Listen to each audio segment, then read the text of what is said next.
Hi everybody, I'm Zilla Blitz and welcome. Today we're going to do an unboxing and overview of Freezing Inferno. Now this is a game about the Soviet-Finnish Winter War, 1939 to 1940. It's Princeps Games' second war game. Their first war game was March on the Drina. We're going to take this up, open it up, give some initial impressions, keeping in mind that this is a prototype version of the game.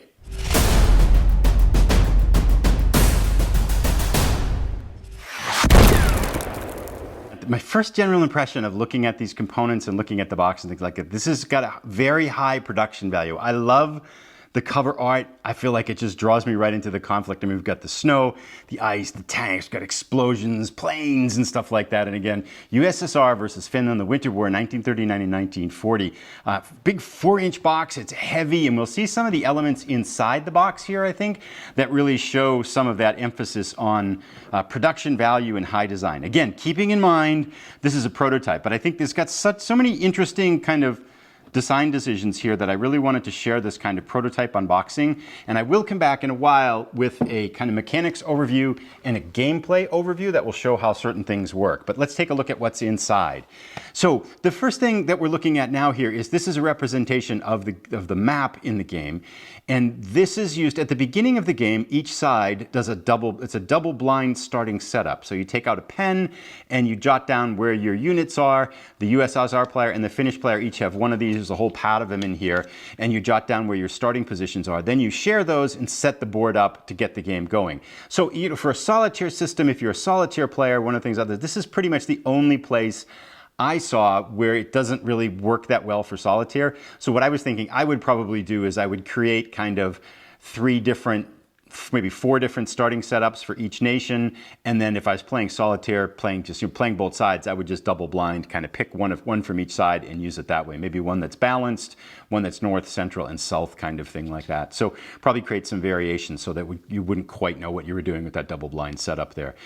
One of the only other comments I did have on this is that some of these, you're going to be writing in a single letter like infantry and stuff like that for the majority of the rule setup here, but there is an optional system that allows you to vary the strength of the starting of the unit that's in there, in which case you'd have to write a number and a letter. And I wonder how that would work. These might feel a little bit small for that. I'm not really sure until I kind of try it. So that was one thought that I had. I wondered if this might be, bigger in the final version or not. But there we go. That's the starting setup pad here. Now these are the PDF rules. These are just printed out basically. They were sent to me external from the prototype here. But I'm not going to spend too much time looking at them because they're just, it's a Word document at this point. There's no art or designs or graphics in here. But just to give you a sense of how much there are, there's 23 pages of rules and then kind of a sequence of play additional thing that looks like it might be a player aid or something like that, or just a part of the last couple pages of the rule book. But just by looking at the amount of the rules and kind of thumbing through some of the explanations and stuff like that, I'm going to guess that this is probably a 3 out of 9 on complexity. I mean, there's some unique mechanics and some unique design decisions in here that I want to mention as we look through the components here. But, nothing tremendously complicated. It doesn't look like it's going to be a game that's going to take a lot of complexity to it. But one of the things I did want to say, kind of speaking of unique mechanics, take a look at the counters now, and I think there's some interesting things to say about these. So there are 5 counter sheets, and these really want to get started because a lot of them are kind of coming out already. Now these counters are 3/4 of an inch counters, nice and big, super clear and easy to read, high design value. I'll show some close-ups on these, but again, we got counters that just want to play. Already pre-rounded and everything like that, so you do not need your counter clippers. Put those away. And again, I'll show some close-ups on these as we look through them. Now, you get 5 sheets of these, and they're both two-sided. All of them are two-sided, and they have identical fronts and backs. And the way it works is, with these 5 identical sheets, is that you use stacks to represent steps.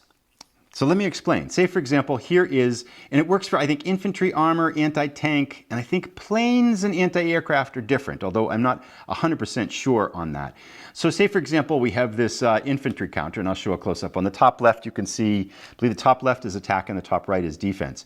The number on the top left is the attack value. The strength is the number of counters in the stack, and you can only have one type of counter in a stack, with a couple of exceptions for like airfields where you can have air and stuff like that as well. And I'm not quite sure how the air blends in with this, but you're going to basically have a stack of anywhere from 1 to 5 of an identical counter in a hex. And how it works is for each counter is worth 1, and then you get the attack value added on to that. So if we had just this single infantry unit in a hex, it would be the attack value of 2 plus 1 counter, which would be a 3.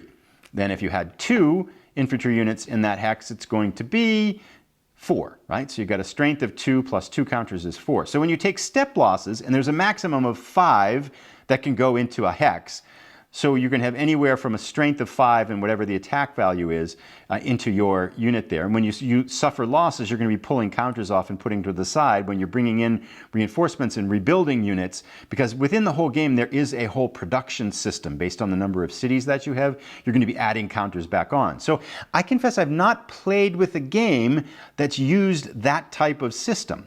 And I think that, you know, it's going to be interesting. I'm very curious to see how it plays out. It's definitely not something I've seen done before in terms of managing a step system. Most of them would have counters that represent that, but I can see, I want to see how it plays before making any kind of judgments on it, because I'm very curious to see how it might play. And I think given that system of stacks and counters, and again, you can only have 1 stack type in each unit, so you're very rarely going to have more than 5 counters in one hex, keeping in mind that they're 3/4 inch. And as we take a look at this map, there's no way I can fit the whole map onto the screen here. So I'm going to show a close-up picture taken of it. This is a 38.5 inch vertical by 25 inch wide map. Each hex is a full inch. So, and it's a mounted map board. And I know they're talking about that in the final production value too. So it's a big map board with big hexes and big counters. And I think that makes a lot of sense given what they're trying to do with that stacking system. I could see if theirs were 1/2 inch counters on small hexes, that's going to get super fiddly. So I kind of feel like they've tested it and have a sense that this size is what's going to make that type of system work. But I don't want to say too much more until I get a chance to kind of play it here. So we'll take a look at some close-ups of the map as we talk about this. I have very mixed feelings about the map. There are some things I like a lot about the map. I love its thickness, I love its size, I love the full inch hexes, I love the color palette with the dark blues and the grays and the whites and the greens. It feels very Scandinavian and Finnish, of course. I love the functionality of it. It's really easy for me, of course, to see if we're kind of looking at this one spot here, like what's the lake and what's the forest and what's the city and things like that. However, I feel like in its current iteration, there's 2 things that are missing. And again, looking at the production value and kind of what the intended production, extrapolating out to the final production value from this prototype, I feel like every step of the way, the designers have made an attempt to make this a top quality game. They're not skimping on anything. The only place, and that's why this map stands out to me as kind of a jarring contrast to that. And for 2 reasons. For one of the reasons we play historical games is to tap into that sense of history. Now, there are cities here that have asterisks on them. We can see one down here at the bottom, and I believe this would actually be Helsinki, right? Because it's in the south part of Finland. And it has a star, and these are one of the 3 Soviet objective hexes. And the Soviets win if they control 2 of the Finnish big cities by the end without losing more than 2 of their own. Any other condition, and the Finnish forces win. But you'll immediately notice there's no names to anything here, right? So this, and maybe that's coming. Again, this is a prototype version, so I hesitate to say too much.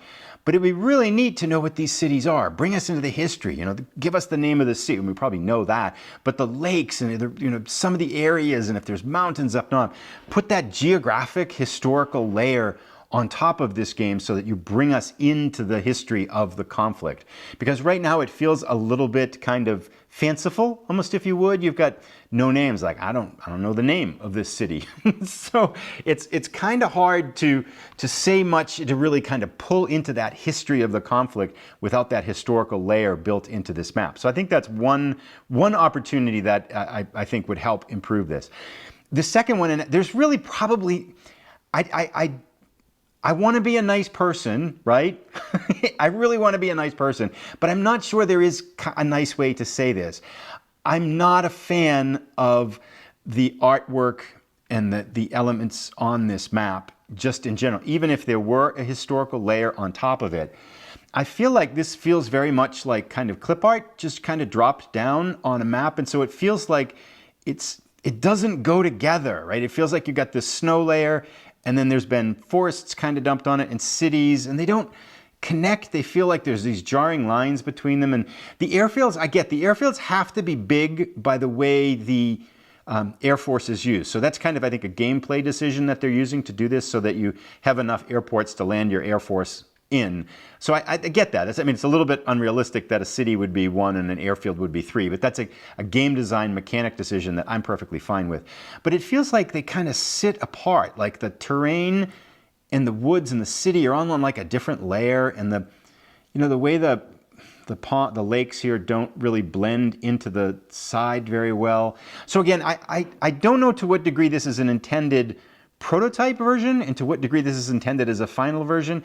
For me, it doesn't really work though. It just, I compare it to some other kind of maps that I really, really like, and I just don't feel it with this one. And so I'm wondering to what degree this will be a final version, what degree it might be changed. But I'd be curious to hear what other people think about this. And again, I hate to say, I know how hard people work on games and things like that, but given especially that it is a prototype, I feel like it's worth mentioning at this time because everything else I've seen is absolutely top-notch. I mean, so much attention to detail and so much saying, no, we're gonna make this like high design. I mean, the counter's really thick, pre-cut, already rounded, all on their own thing. I mean, the artwork on the counter is really fine and nice, and then that one thing. So maybe that's a temporary kind of thing or not, but I do think it could be improved if it's not kind of thing. So now we have a really interesting storage decision. And I saw a tweet by the developers today that was asking about, would you prefer this or would you prefer just storage trays? But we've got these 5 different kind of storage boxes in the game. And these are prototypes again. So it's cardboard. It's these kind of, aren't staying together very well, but that's kind of the nature of what a prototype looks like, right? Okay, so the final version, I'm sure the quality is going to be a lot better. These are our playing aids. And let's talk a little bit about these. So there are, in terms of getting at some of the depth in the game, there's 2 or 3 different optional rules, one of which is kind of weather. So you can kind of have different terrain impacts kind of depending upon what the weather is. And you have weather that is both what is actually precipitation and then also the temperature. And then this is a design. These are nice and thick card fonts. And initially I was wondering about the font, but as I've looked at them more, I don't actually find them hard to read or anything like that. I kind of feel like the font kind of looks cool. I'm not sure. I'm curious to hear what people think. A nice action sequence, so a sequence of play, a detailed sequence of play guide here that can work for you, and then some combat results table abbreviations there. Then these 2 are identical. Identical except one for each nation. This is the Finnish on the left and then the Soviet on the right. There is an optional technology advancement module. So built into the whole nature of the game, depending upon how many cities you have are controlling, you have production value. And those production value of those cities allow you to build new units, replace units, and if you add in the technology option, you can use some of those production points to increase your technology in one of 6 different areas.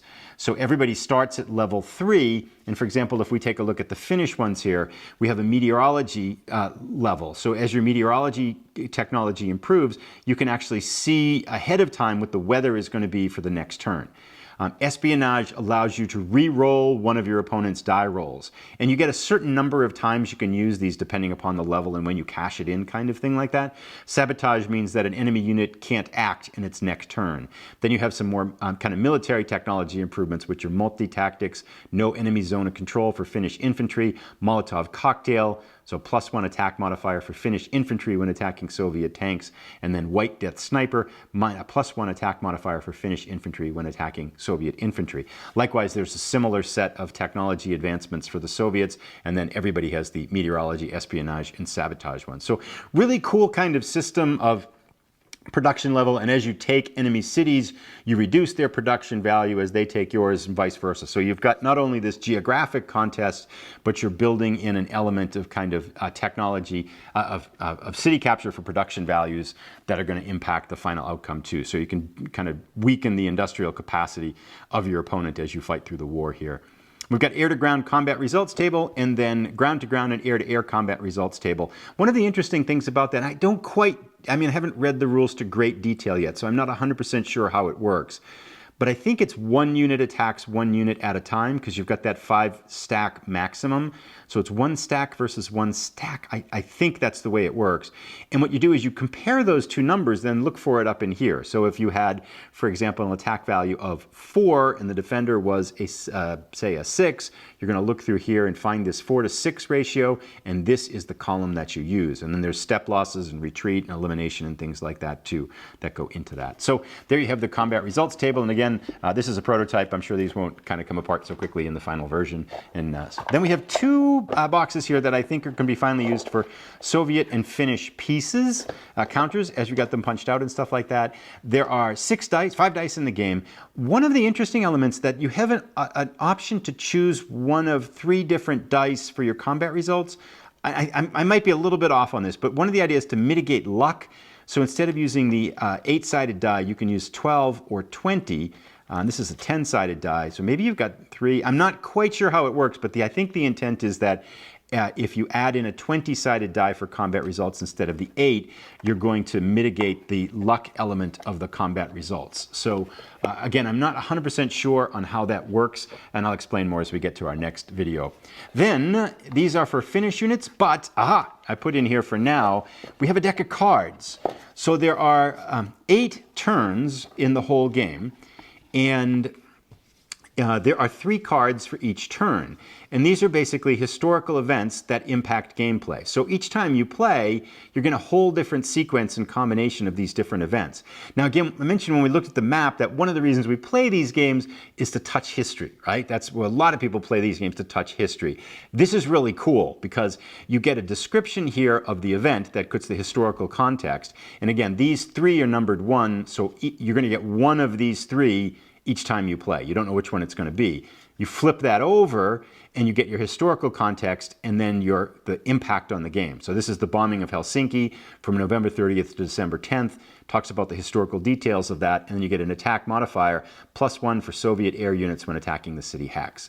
So this is really cool. You know, I think this brings in a lot of the historical elements of the war, really cool descriptions about what's going on in some of the different ways, and it's going to create a lot of variety in gameplay as you're going through this. So I really like this element of the game, and I'm looking forward to seeing how that plays out and things like that. But that, again, I think that's that ramping up of the historical connection that increases the play value and the fun of the game. Now, these are the coins that basically we're at the monetary value here. This, as your cities produce stuff, you use these to accumulate these, and then you spend them to replace destroyed units and build new units, and you can also use them on those technology upgrades. Again, prototype for these, right? We can see these coming in. And this one I think is empty. Yeah, this is just another box that you probably use for like the game counters or maybe the money or something like that. But that brings us to the end. I'm very curious to hear what your thoughts are. Now, again, I wanted to show this. I don't normally do an unboxing of a prototype, but I feel like there's a lot to think about with this prototype, and I wanted to show kind of where it is right now, because I do think the developers can tweak and modify things based on some feedback. So I'd be curious in particular to hear what you think about this box system. Would you rather just have a smaller box and some storage trays? That seems to be one thing they're looking for input on. And then the second thing I do wonder about is the map. I'd be curious to hear what people think about the map system too, as well as any other thoughts that you might have. So if you've enjoyed this video, I'll put a link to another one of our unboxings, which is an upcoming series we've got, which is to Lanzerath Ridge. But in the meantime, I look forward to reading your comments, and I will be back in a little while with a kind of a more detailed overview of mechanics and then a demonstration of gameplay. Probably play a turn or two and maybe do the production technology element of the game as well, so you can get a better sense for how this plays to see if this is something that you would like to kind of move forward with a Kickstarter and things like that. Thanks so much for watching, everybody, and have a great day.